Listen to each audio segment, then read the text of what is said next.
Come Taste the Band has been described as a faux Deep Purple album. In fact, all music has said that it's hardly exceptional, which is kind of like damning with faint praise. But the question we've got to ask ourselves is it really that bad?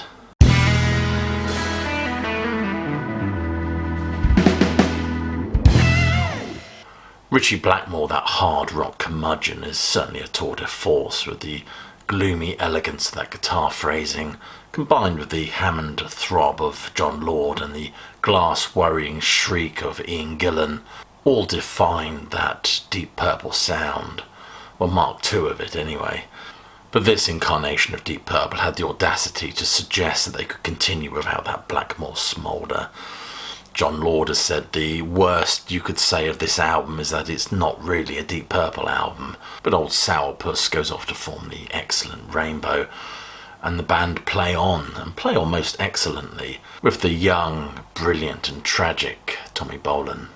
Blackmore was a tough act to follow, I think we can all pretty much agree with that, but Tommy Bolin, who formerly played with the James Gang, certainly held his own, and proved himself to be a fine guitarist in his own right on Come Taste the Band. Many argue that the problem with this album is that he didn't have exceptional material to work with, which brings us to the point of this video. This album doesn't scale the same heights as In Rock or Machine Head or even Burn for that matter, but nevertheless the sweaty swagger of tracks like Dealer and Lady Luck, You Keep On Moving, I think hold their heads up pretty well in comparison to the two albums that precede it. They are quite melodic, and in the words of Alan Fluff Freeman, not half bad. The problem with this album is the tracks on it don't have the same class or gravitas, I think, as tracks like Smoke on the Water and Highway Star. But it does fare quite favourably with Stormbringer, I think. And the opening track on this album, in terms of its power and its energy and impact, is right up there with Burn. The band was certainly impressed with Bolin, I think, but often wondered if creatively they had it in the tank for another album, especially considering Glenn Hughes' drug problems. I mean, Hughes and Coverdale were still enjoying the roller coaster ride that was Deep Purple and didn't want to get off it just yet, whereas Pace and Lord, I think, were more jaded. This album was released in November 1975 and co-produced by long-term collaborator, of course, Martin Birch. It reached number 19 in the UK charts and number 43 in the US. But listening to this album, which I did last night, I was surprised just how good it is. It continues very much in the vein of Stormbringer and Burn, stuff that Blackmore had dismissed as shoeshine music. But this album explores that chunky, swaggering funk rock sound that the band had explored on the last two albums. But with this album, of course, we've got Tommy Bolin, and he adds something very distinctive, I think. But in my opinion, he's a brilliant reader of the moment, and in the words of one critic, he beautifully exploits the tension between Purple's solid rhythmic foundation and the sustained clarity of his own playing. That agitated whammy and upper fret bothering style that Blackmore had is still apparent, and I think he demonstrates that not only does he have the chops to play in this band, but has a remarkable ear for melody and music.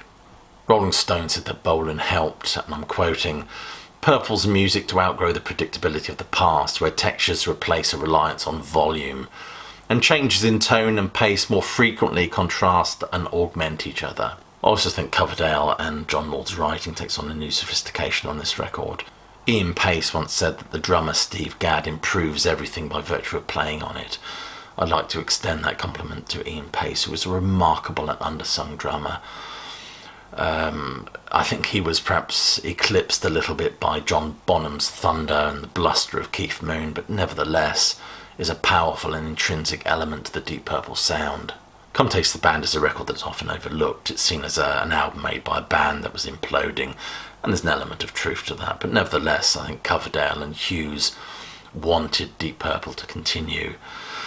You know, they persuaded Ian Pace and John Lord to record another album of a new guitarist. I imagine Pace and Lord were probably thinking this is a prime example of the folly of enthusiasm overshadowing the indifference of wisdom. But I think their doubts were dispelled, and as a testimony to how good Tommy Bolin was when they heard him play, they were significantly impressed to actually decide to give it a go.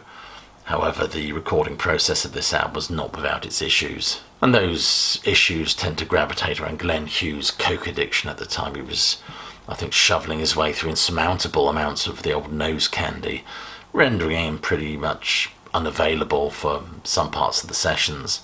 But this album does continue with the vibe that was explored in Burn and Stormbringer, with that sort of soulful, funky sound.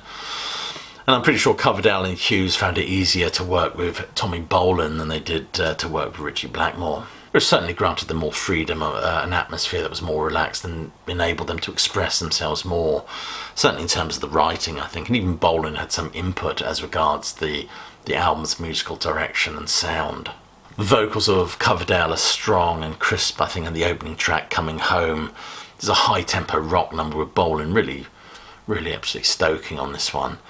All underpinned by the heavy bass drumming from Pace and the bottom end from Hughes. Great bass line. You know, credit where credit's due. And Lord also provides some most excellent keyboard parts.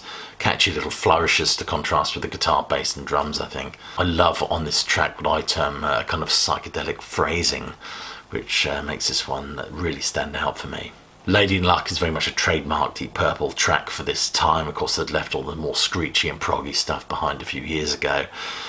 But Bolin adds a great heavy riff, and Coverdale's vocals are most excellent. I think the band's funkier chops kind of dusted off for this one, certainly. Getting Tighter is a number that demonstrates Glenn Hughes' vocal prowess, I think. Not to mention his penchant for the more soulful bent, not only his singing, but I think in his composition style. As I said, Hughes' coke addiction was a huge problem at this time, with Tommy Bolin having to play the bass on some of these tracks and even fill in on backing vocals. Of course, Coverdale and Hughes was brought together for that axis, that wonderful blend of voices, but on this album sometimes it's actually Coverdale and Bolin that you're listening to. Bolin actually plays bass on the tracks Dealer and Drifter. He also provided the backing vocals on these songs as well as Love Child. As I said, Glenn Hughes was sometimes just not available during these sessions. You Keep On Moving is another great number. It's one that just keeps building and building. It just becomes compelling listening. And I love the way the keyboard and guitar jousts for ultimate control of this one, proving that energy and tension can drive great rock music. And make no bones about it, this is great rock music.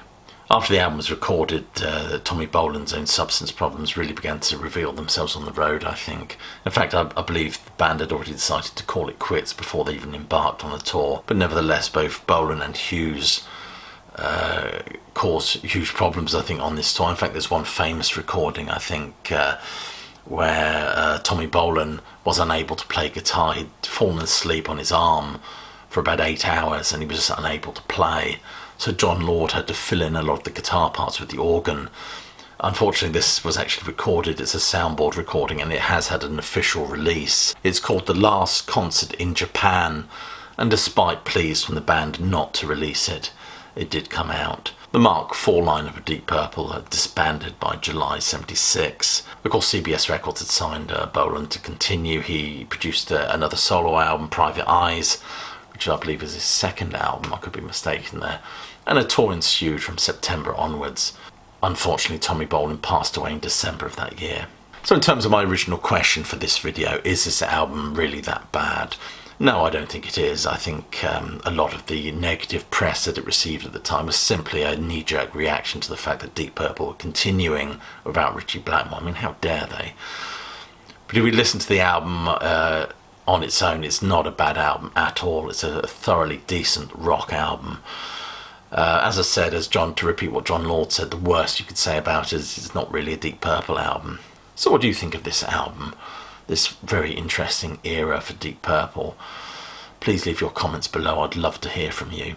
If you haven't already done so, please do click like, subscribe and check that notification bell. It makes all the difference. I will leave you with my closing salvo, which is, as you know, hope you're well, staying safe, but more importantly that you keep listening.